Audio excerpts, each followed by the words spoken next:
Atenção! Fala galera, e aí como é que vocês estão? Professor Wesley com vocês aqui, novamente mais uma aula de Direito Constitucional, tratando ainda do Poder Legislativo, título 4, Organização dos Poderes, capítulo 1, Processo Legislativo. Vamos tratar agora da seção 4, que trata do Senado Federal, partindo do artigo 52. O artigo 52 ele preleciona as competências privativas do Senado Federal. Quais são elas? Processar e julgar o presidente da República, o vice-presidente da República, os ministros de Estado e os comandantes da Marinha, do Exército e da Aeronáutica pelos crimes de responsabilidade, ou seja, aqueles das quais estão previstos na Constituição, e nos crimes análogos a eles. Processar e julgar os ministros do STF, os membros do Conselho do Ministério Público, Procurador-Geral da República, o Advogado-Geral da União, nos crimes de responsabilidade. Aprovar previamente por voto secreto após arguição pública a escolha de magistrados nos casos previstos, ministro do TCU, governador do território. Lembrem-se que o governador do território é aquele território do qual tem mais de 200 mil habitantes, no qual só pode ter 4 deputados federais. A gente já estudou isso, só para dar uma relembrada. E o governador, ele o presidente indica ele e o Senado aprova. Não é competência exclusiva do presidente da República. Lembre-se disso. Governador de território, o presidente indica e o Senado aprova. Presidente e diretores do Banco Central aprovar também por maioria absoluta dos votos e por voto secreto a exoneração de ofício ou ex ofício do PGR, que é o Procurador-Geral da República, antes do término do seu mandato. O que isso quer dizer? Em qualquer tempo pode ser exonerado o Procurador-Geral da República.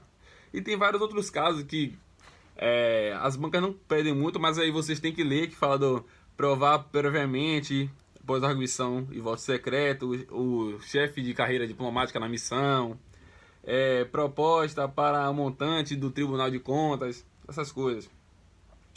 E o parágrafo único trata aqui, nos casos do inciso 1 e 2, ou seja, daquele que trata do presidente da República, vice-presidente, ministro, conselho do Ministério Público, advogado-geral da União e procurador da República. No caso do processo, quem comandará o Senado será o presidente do STF, e o presidente hoje, Dias Toffoli. Vamos para uma hipótese. O advogado-geral da União, o procurador-geral da República, Augusto Aras, baiano, né? Supondo que ele seja processado e julgado por crime de responsabilidade, o Senado irá fazer a votação por maioria absoluta, e esse processo, quem comandará será o presidente do STF, no caso, o ministro Dias Toffoli. Então, Dias Toffoli iria comandar o Senado nessa situação específica. Por quê? Porque a própria Constituição manda. Então, esse caso não é um poder sobressaindo sobre o outro. Não. A própria Constituição prevê que, em caso de responsabilidade desse pessoal do alto escalão, o presidente do STF comandará o Senado. E aí, somente será proferida a perda do cargo por 2/3 dos votos.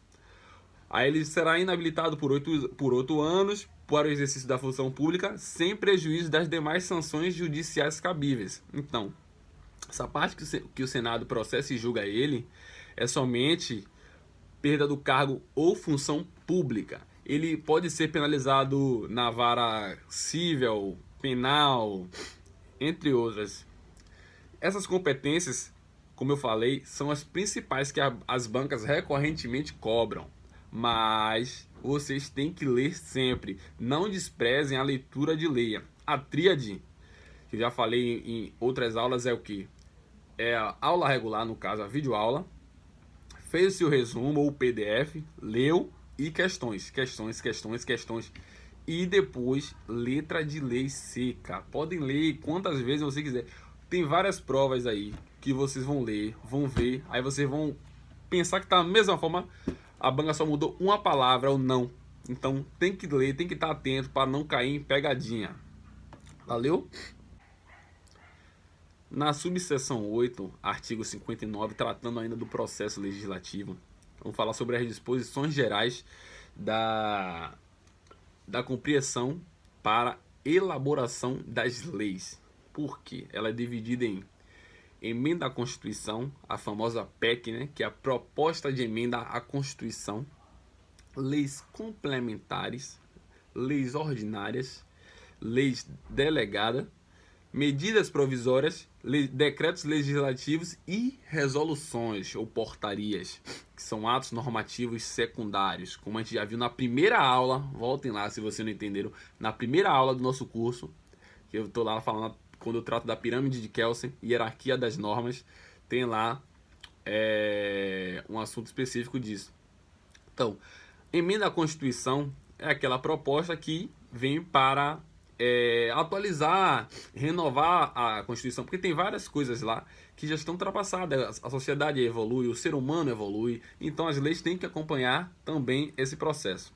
Lei complementar é lei que tem como propósito complementar algo em que a Constituição deixou vago. Pronto. Quando ela trata dos servidores públicos, pronto. Ele deixou servidor público e deixou vago. Aí vem uma lei complementar que regula e sanciona aqueles servidores públicos que dividem suas tarefas. É uma lei complementar porque ela complementa a Constituição. Lei ordinária é uma lei que ela ia, lembrando, lei complementar é aprovada por maioria absoluta dos votos. Não é maioria simples. A lei ordinária que exige apenas maioria simples do voto para ser sancionada. O STF entende que as leis complementares ordinárias delegadas são hierarquizadas. Complementar, ordinária, delegada. É o entendimento do STF. Lei delegada é uma lei equiparada à lei ordinária, muda pouca coisa. A competência para sua elaboração é privativa do presidente da República. Só isso. Desde que haja pedido e delegação do Congresso. O presidente vai, fez uma lei, pum, o Congresso vai e promulga. Medidas provisórias são normas de forças editadas pelo presidente da República. Não confundam com decretos, que agora na pandemia está tendo muito decretos. Não, medida provisória é o presidente da República que sanciona em situação de urgência e relevante valor. Aí por isso que elas valem. Teve a medida provisória do 13º da Bolsa Família. Ficou lá, o presidente do Senado não transformou em lei, então ela caducou, perdeu a força. Decreto legislativo é um ato de competência do Poder Legislativo, como o próprio nome diz. E portarias e resoluções são normas do poder interno. Exemplo, o Ministério da Saúde, ela faz uma portaria só para o âmbito interno, para a sua própria administração. Valeu? Então, segue aí, comentam, compartilhem. Qualquer dúvida, entre em contato conosco e aquele abraço.